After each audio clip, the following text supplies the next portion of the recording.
Entramos. Boa tarde, Jairo Grisa, da Assessoria de Comunicação Social do Tribunal Regional Eleitoral de Santa Catarina.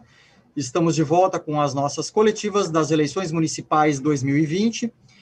E as coletivas anteriormente já trabalhadas aqui pela manhã e ao meio-dia com o nosso presidente desembargador Jaime Ramos já estão disponíveis no nosso canal do YouTube. Nesse momento, contamos aqui com o Dr. Wilson Pereira Júnior, ele que é juiz do Pleno do Tribunal Regional Eleitoral de Santa Catarina, e com Max Sobral, secretário judiciário. Eu lembro que a coletiva tem duração média de 20 minutos, incluindo as perguntas, que podem ser realizadas diretamente aos dirigentes do TRE, levantando a mão na plataforma Zoom. Os questionamentos serão respondidos respeitando a ordem dos pedidos. O chat não será utilizado para perguntas. Por favor, Dr. Wilson, boa tarde. Muito boa tarde, Jairo, muito boa tarde, Max, muito boa tarde a todos que estão conosco aqui nessa coletiva. É um prazer e nós estamos à inteira disposição de todos para eventuais dúvidas. Perfeito. Se você quiser, Jairo, eu posso começar passando os números? Por favor, Dr. Wilson. Tá bom, então vamos lá. Vamos lá. Bom, mais uma vez, uma boa tarde a todos. Nós temos até o momento 157 ocorrências com urnas eletrônicas, das quais 86 foram substituídas por as urnas eletrônicas de contingência. Um número extremamente normal dentro de todo, e está dentro de todos os números e de anos anteriores. As urnas substituídas, é bom que fique muito claro a todos, estão recebendo normalmente os votos dos eleitores, e outras ocorrências também foram ajuste ou troca de bobina ou de papel, a necessidade de reinicialização, a troca até do módulo do impressor e a troca até de tomadas. Todas essas circunstâncias, é bom deixar muito claro a todos, são abertas ocorrências, feito toda uma ata a respeito, e obviamente que isso aqui entra depois nos números oficiais aqui do Tribunal Regional Eleitoral de Santa Catarina. Com relação às ocorrências digamos assim, eleitorais, eu gostaria aqui de iniciar essa nossa conversa fazendo um agradecimento muito especial.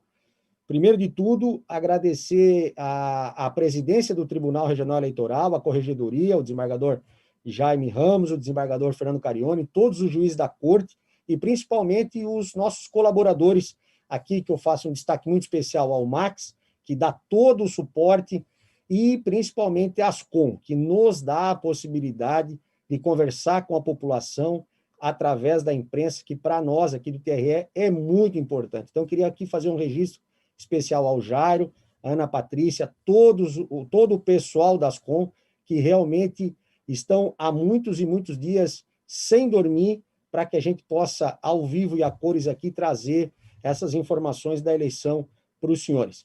Nós estamos tendo uma eleição um pouco diferente, um pouco mais calma nas ruas, estávamos, aliás, até perto do meio-dia. As nossas ocorrências estavam, de fato, muito baixas. Até que, agora, o Comitê de Segurança chegou já naquilo que, a partir das 2h30 ou 3 horas da tarde, nós chamamos de período crítico, né? Que nós já tivemos essas ocorrências com as urnas, as eventuais filas já aconteceram até meio-dia, 1h, e só que a partir de agora, evidentemente, que a população já quer chegar e já quer ter o acesso mais facilitado, e nem sempre é assim. Então, a gente pede aqui a toda a imprensa que, se puder, convocar a população que ainda não votou, que se dirija às urnas. Elas fecham pontualmente às 5 da tarde, e ainda para evitar um aglomero ao final, nós pedimos para que os senhores façam, de fato, esse chamamento, né? Nós tivemos essa comissão, esse comitê de segurança, que eu estou aqui representando. Eu também gostaria de fazer um destaque muito especial, e se a imprensa pudesse também colaborar nesse agradecimento, para nós é muito importante. Nós temos ali representante da Polícia Federal, representante da Polícia Civil, representante da Polícia Militar e da parte de inteligência cibernética. Então, aqui fazer um destaque muito especial, cada um dentro da sua especialidade. A Polícia Federal, por exemplo, trabalhando com drones em todas as suas circunscrições no estado, que são no interior 6, mais aqui na capital, com mais de 15 equipamentos operando no estado inteiro, e evidentemente que já está buscando muita informação importante que no futuro a imprensa, depois que vier, evidentemente, esse boletim, ele vai ser muito importante para que as pessoas entendam que hoje é muito difícil praticar um crime eleitoral sem que a força policial esteja presente. Fazer também um agradecimento muito especial a toda a equipe da Polícia Civil, tem feito um trabalho extraordinário na parte de inteligência e na parte, digamos assim, da internet. São pesquisas só para as pessoas entenderem que, por exemplo, uma pessoa lança lá numa rede social que ela está indo para a urna, ela vai tirar uma foto e ela vai postar, fato esse que é proibido pela legislação eleitoral, até isso o nosso comitê de segurança já está conseguindo chegar nessas pessoas, já estamos conseguindo avisar ao juízo ou ao presidente de mesa para conversar com essa pessoa, para que ela não faça esse tipo de filmagem ou de fotografia no interior da urna, né? E também render aqui um agradecimento muito especial a todos da corporação, do alto comando ao soldado, de todos da Polícia Militar, que desde terça-feira, quarta-feira, tem tido um trabalho tremendo em todos os cantos do estado. Hoje, eles estão em mais de 5.500 homens trabalhando em todo o estado de Santa Catarina. Tenho aqui números bastante significativos de guarnições, de 1.381 guarnições que estão operando no estado inteiro, como eu disse, com aproximadamente 5.500 homens nesse momento em operação, num total de 146 ocorrências de eventuais crimes classificados como eleitorais. E aqui, depois, obviamente, nós estamos dispostos a perguntas, mas nós vamos de tudo que é espécie, de carro com banner estacionado em frente ao local de votação, boca de urna, e, infelizmente, temos também um número de 4 candidatos que foram flagrados cometendo alguma espécie de ilícito eleitoral.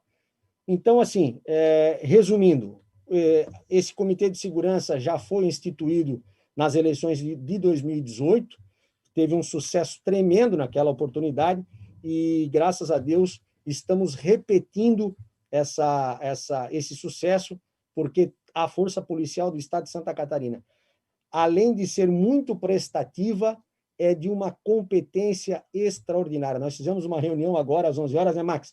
E eles nos apresentam situações, números, conhecimentos de chegar antes que o crime seja praticado ou no momento que o crime seja praticado, que nos dá orgulho de pertencer e ter aqui conosco essas corporações que, de fato, fazem toda a diferença para que o processo eleitoral aconteça.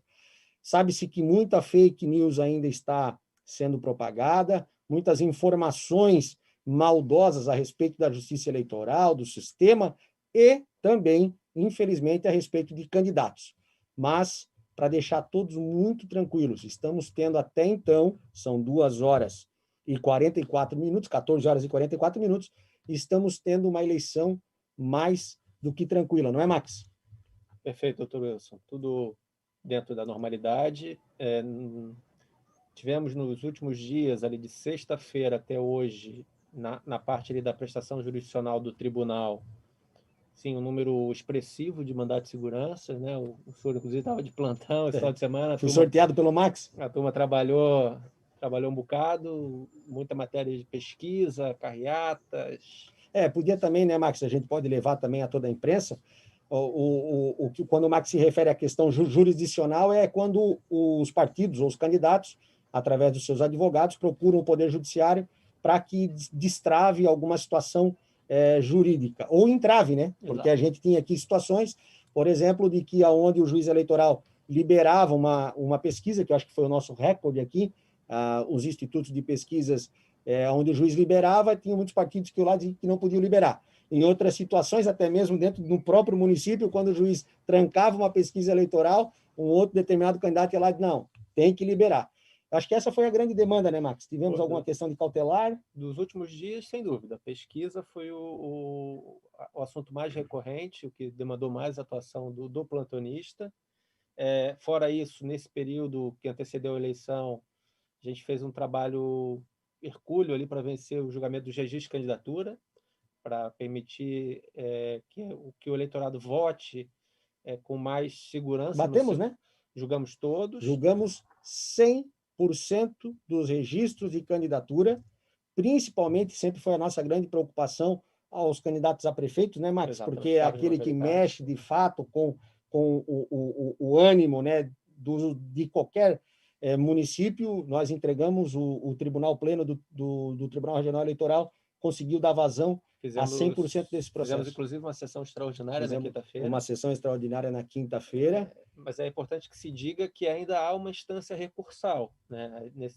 A decisão do tribunal não é definitiva para a situação do candidato na totalização. Quem vai dar a última palavra, se houver recurso, é o TSE. É uma decisão colegiada do TSE. Há primeiro uma decisão do juiz eleitoral deferindo ou indeferindo o registro de candidatura. Esse ano tivemos um número recorde de candidatos. Exatamente. Da ordem de quase 35% mais candidatos do que em 2016, e demonstrando o interesse da população pela atividade política, né? Nunca antes tivemos um número tão expressivo de candidatos, o que trouxe também para o tribunal uma carga de trabalho uma demanda muito maior. Muito maior. Tivemos um número recorde de recursos também. Tivemos um número recorde de sessões longas também, né, Max? Sessões de 6, 7, 8 horas por dia, mas é a nossa função. O tribunal conseguiu vencer.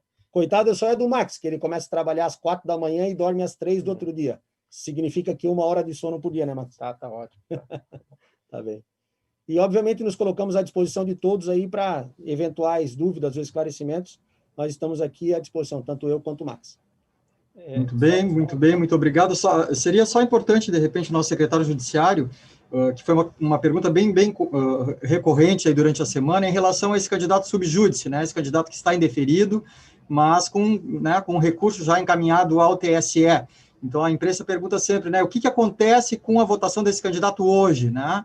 A gente vai conseguir ver essa votação e depois, né, na decisão final, né, o que acontece? Especialmente em relação a candidatos da majoritária, que temos situações aí pelo Estado. Tudo depende do momento em que há a decisão do TSE, né? A primeira recomendação é que o eleitor, antes de votar, se ele puder consultar no site do TSE, existe ali um link chamado Divulga Can de Contas, ali ele consegue consultar a situação jurídica do seu candidato. Se ele está deferido, se ele está indeferido, se ele está sob júdice. Porque lá na urna vai o nome do normal, candidato. Normal, não tem nenhuma sinalização se ele está sob júdice ou não. Aonde pode refletir no resultado no dia da eleição e depois, com o julgamento definitivo, pode ensejar uma retotalização ou até uma nova eleição. O que acontece? Se a decisão colegiada do TSE ocorrer antes da eleição, nós tivemos um caso no estado, agora Jaraguá do Sul, por exemplo, o candidato já está na urna, porque as urnas, quando ocorreu a decisão do TSE, já estavam configuradas, a gente não, feita a configuração da urna, a Justiça Eleitoral não altera mais, então o candidato vai receber os votos, eles vão aparecer no boletim de urna, mas o sistema que totaliza o resultado já vai excluir automaticamente. Já vai considerar esses votos nulos, né? Então, vai ter ali, não vai refletir de fato a votação do candidato, ele vai ficar num relatório separado, onde traz candidatos com votação anulada, né? Se no dia da eleição um determinado candidato sob júdice não tiver uma decisão ainda colegiada do TSE, como foram muitos recursos ao TSE, o TSE não conseguiu julgar ainda todos os cargos majoritários que estão lá, ocorrendo essa decisão, se a gente tem, dependendo da situação do candidato, se ele está eleito com mais de 50% ou não, pode ocorrer uma necessidade de uma nova eleição, né? E aí o tribunal expede um novo calendário, enfim, todo um O que pode acontecer em muitas cidades do estado. Pode a gente acontecer, não pode dizer que não. O tribunal sempre realiza eleições suplementares, né?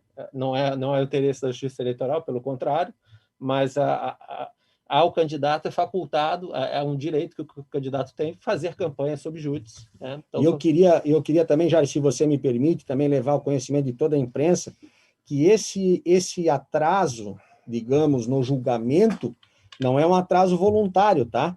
Por quê? Porque todo o período eleitoral, para, inclusive, ao juiz de primeiro grau, aos advogados, aos promotores em primeiro grau, inclusive aqui no tribunal, ao promotor, ao procurador eleitoral, aos advogados, todos os prazos têm dias estabelecidos. São dias fechados para recurso, para contrarrazões. E nós, do Pleno, do tribunal, não querendo puxar sardinha para nós, mas já o fazendo, não teve qualquer demanda que demorou mais de 48 horas, desde que pronto o processo para julgamento, que ele não foi pautado por qualquer um dos 7 juízes da corte. Isso também fica muito claro, porque muitas vezes as pessoas acham que nós temos muito tempo para julgar esses processos. E veja, quando começaram os registros de candidatura até a última sexta-feira, se passaram um pouco mais de 40 dias. Ou seja, 40 dias que a coligação foi lá, vamos supor que foi no primeiro dia que aconteceu já o levantamento do problema com relação a determinado nome A, nome João. Se desde lá nós contarmos 40 dias para você dar uma resposta definitiva de segundo grau de jurisdição, é um tempo extremamente muito bem aproveitado pela Justiça. Se nós levarmos esse caso ao exemplo de Jaraguá do Sul, por exemplo, onde o TSE já chegou numa decisão final a respeito, nós estamos dizendo que é praticamente um tempo recorde dentro do que se vê nas outras justiças, sem querer comparar. Os nossos prazos são muito menores. De todo modo, eu queria aqui ressaltar que os nossos funcionários das zonas eleitorais que tratam desse processo lá embaixo, os juízes eleitorais, nós aqui do tribunal trabalhamos diuturnamente para entregarmos no último dia 13, 100%. Quando eu digo que o Max só dormiu 1 hora por noite, não é mentira. Desde quarta-feira eu estou de plantão, já estive de plantão há 3 semanas atrás, e nós despachamos 3, 4, 5 horas da manhã, aí eu pedia para o Max dar uma dormidinha, 6 horas ele já me acordava, e a coisa acontecia. E não foi só comigo, foram com todos os juízes plantonistas e com todos os nossos assessores, porque nós precisávamos, até o dia 13, fazer com que a população soubesse de fato em quem votar e como votar e por que votar. Perfeito esclarecimento, doutor. E a nossa imprensa certamente pôde confirmar isso, né? Uma sessão que tivemos quase 80 processos ali em um único dia, né? Isso nós tivemos quase de 40 sustentações orais, né, Max? Exatamente. Para nós aqui é uma eternidade. Isso reafirma, então, a celeridade da justiça eleitoral, né? E eu já vi também esse momento, né? Especialmente no dia da eleição, que isso se confirma mais ainda. Vamos passar a palavra, então, para o nosso colega da imprensa, o Jean Romero, né? Vamos iniciar, então, essa fase aqui das perguntas, né? Quem desejar encaminhar questionamentos é só levantar a mão ali na plataforma Zoom, que a gente inclui aqui dentro da plataforma para fazer diretamente a pergunta aos nossos participantes nesse momento. Jean, então, por favor, teremos um pequeno delay, mas vamos lá.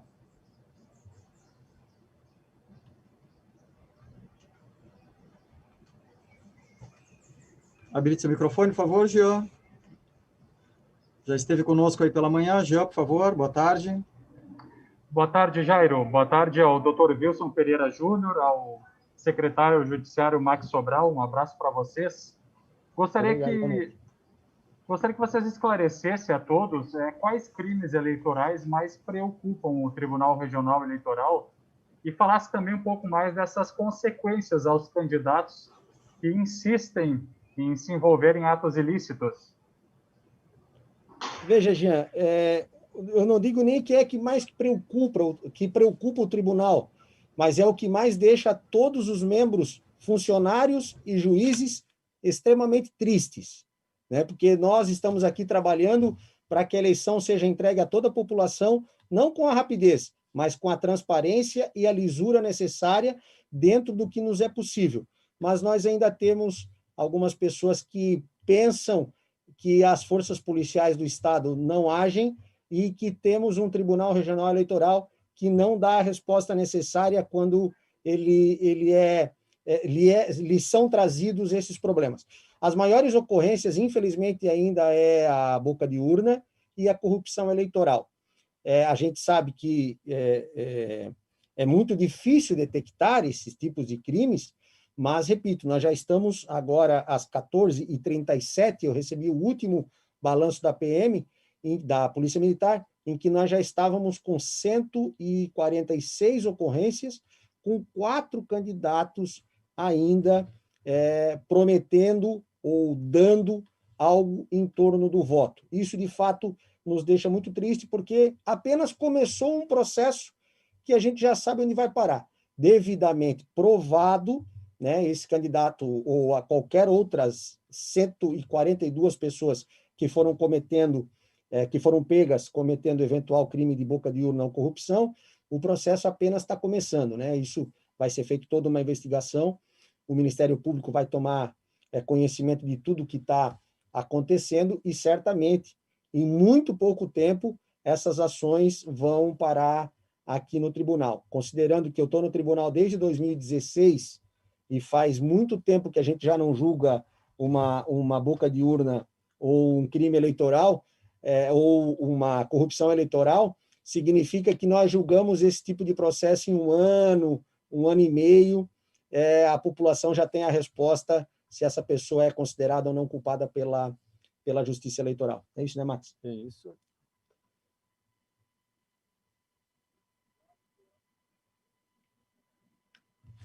Está sem áudio, Jair. Era isso, Jean? Perfeito. Obrigado, Jean. Um abraço para vocês. Bom trabalho. Obrigado. Obrigado. Igualmente, bom trabalho. Obrigado, Jean. Agora, o De Los Santos, por favor.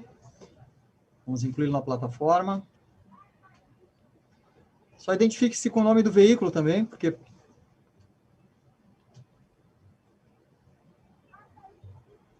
Boa tarde, De Los Santos. Habilite o seu... Isso, microfone. Ouvindo a entrevista lá do... Então, queria perguntar sobre se já é possível, mesmo que de uma forma superficial, ter um balanço de como que ocorreu essa eleição pela manhã, nesse horário, né, que foi para aquele chamado grupo de risco. Foi tudo dentro da normalidade, né? Essas pessoas mais idosas conseguiram, né, ter acesso à votação numa tranquilidade, e também um balanço sobre esse trabalho online para que as pessoas pudessem justificar os seus votos. O TSE e o próprio TRE, nós buscamos fazer um trabalho através das nossas assessorias de comunicação, que teve uma reverberação importante da imprensa, fazendo toda essa explicação. Infelizmente, muita fake news rodou, dizendo que só os idosos poderiam votar das 7 às 10 horas.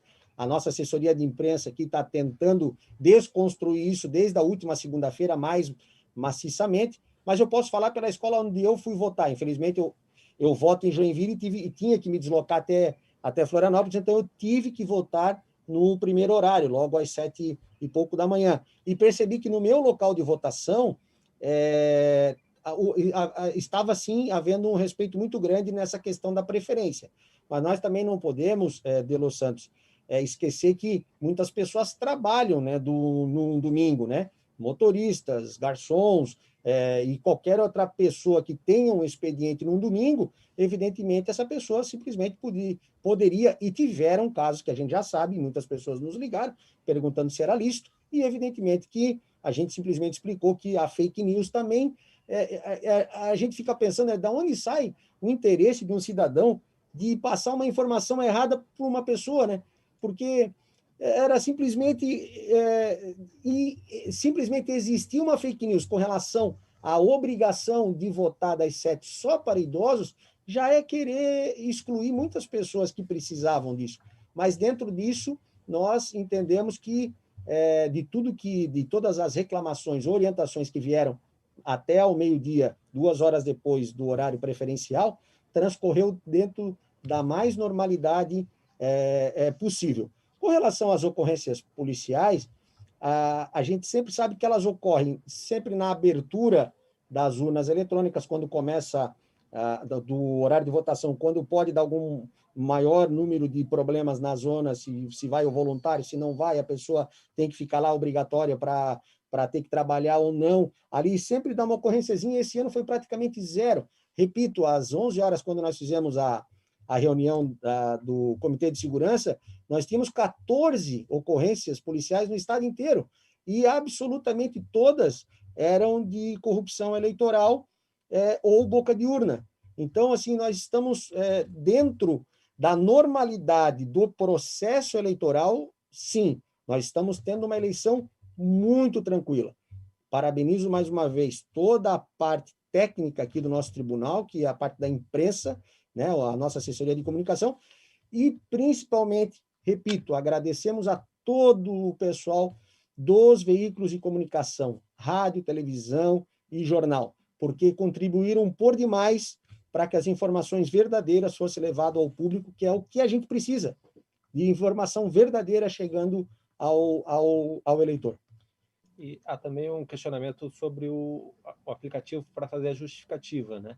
Nós, de fato, o TSE informou que estava ocorrendo uma certa instabilidade, são muitas pessoas tentando utilizar ao mesmo tempo, gerou, acredito, uma sobrecarga no uso da ferramenta. Ela está sendo usada pela primeira vez nessa eleição, também como uma iniciativa para diminuir o número de pessoas transitando, indo a um local de votação para justificar. A Justiça Eleitoral pede que as pessoas continuem insistindo, tornem a tentar utilizar o aplicativo um pouco mais tarde, né, caso percebam que ainda ele está instável. Há relatos de várias pessoas que já conseguiram fazer a sua justificativa, parece que tem mais de 400 mil justificativas já no aplicativo, acho que o Jairo também deve ter essa informação mais detalhada. O aplicativo está funcionando, mas como há uma demanda muito alta, ele apresenta, como é natural de todos os sistemas, uma eventual sobrecarga.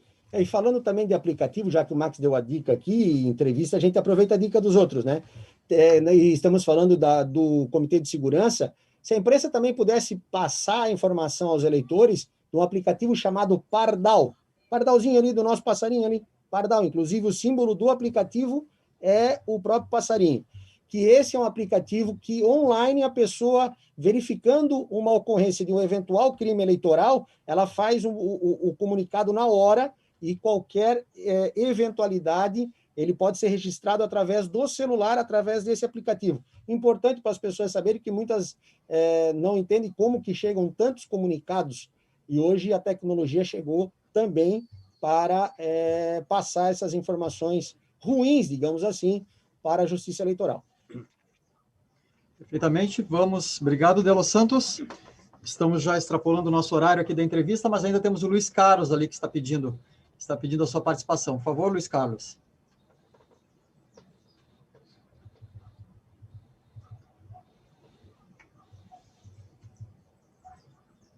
Habilite seu microfone. Você me ouve? Agora sim, perfeito. Ok. Eu só queria, Rádio Eldorado de Criciúma, muito boa tarde a todos os presentes, e agradecer a gentileza.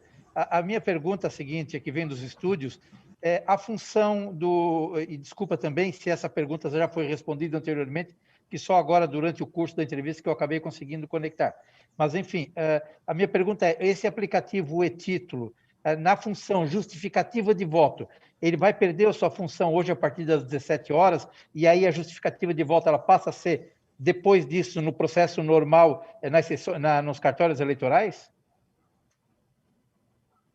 Olha, eu não tenho notícia de que ele vai encerrar a atividade ali às 17 horas. Acredito que vai funcionar durante todo o dia de hoje. inclusive depois das 17 horas. Mas o senhor não sabe precisar esse horário, ou, enfim, seria dentro do dia, das 24, até 24 horas, talvez? O senhor não sabe Com precisar? certeza no dia de hoje, né? Amanhã não mais haverá essa possibilidade. Só se me permite uma complementação, né? No dia de hoje ele funciona com o georreferenciamento, né? Isso. É para o eleitor que está fora do local de votação, certo? A partir de amanhã, tanto o e-título quanto através do site, nós temos um formulário ali que chama Justifica, né? Daí vai ter que ser encaminhada uma documentação para comprovar o porquê dessa ausência, porque daí não seria, né? Pode até eventualmente ser uma situação em que o eleitor não estivesse no seu domicílio eleitoral no dia da eleição, né? Mas no dia da eleição a única justificativa possível, né, é essa do fato de não estar no seu local de votação, que é feita através do e-título. Mas a partir de amanhã ele estará habilitado e também o sistema justifica para encaminhamento de documento, em caso de alguma doença, né, ou outra eventualidade, certo? Nós conversamos sobre isso na coletiva da manhã, que está disponível também, da Cris Nereide, ali com as explicações específicas sobre a justificativa. Todas essas coletivas vocês encontram no link do YouTube do TRE, né, no mesmo link do YouTube, e com essas informações aí sobre todo o processo eleitoral. Já chegamos aqui, então, ao final da nossa... Obrigado, Luiz Carlos, agradeço. Eu que agradeço. Agradeço a participação e agradeço aos nossos participantes, Dr. Wilson Pereira Júnior, né, um parceiro aí da Ascom, né, um juiz muito presente, o juiz do pleno aqui do TRE, né, e que está presidindo a Comissão de Segurança nessas eleições 2020.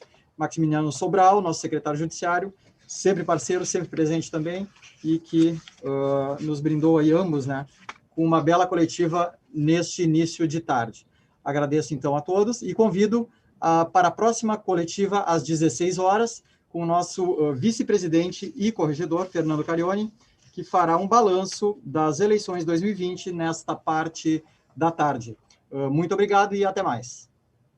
Obrigado, boa tarde. Boa tarde, muito obrigado e bom trabalho a todos.